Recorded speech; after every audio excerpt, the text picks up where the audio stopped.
শাসক দল রাজ্য সরকার এবং পুর নিগমের বাজেট পেশ করে বলে থাকে বাজেট সম্পূর্ণ করমুক্ত, কিন্তু পর মুহূর্তেই দেখা যায় সম্পদ কর, জল কর, বিদ্যুৎ মাশুল, গ্যাসের মূল্য বৃদ্ধি সহ বিভিন্ন ক্ষেত্রে অঘোষিতভাবে জনগণের ওপর ট্যাক্স চাপিয়ে দিচ্ছে। শাসকের বিরুদ্ধে এভাবেই সুর চড়ালেন আশিস কুমার সাহা। রাজ্য সরকারের বাজেট থাকে করহীন।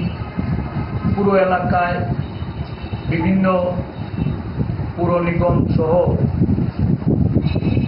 মিউনিসিপ্যালিটির সমস্ত বাজেটে কোনো ধরনের কর আরোপ করার বিষয়টা থাকে না, এবং তারা জনসম্মুখে ঘোষণা দেন যে আমরা কর বৃদ্ধি বা কর আরোপ করে আমরা বাজেট করিনি, বাজেটগুলি করহীন থাকে।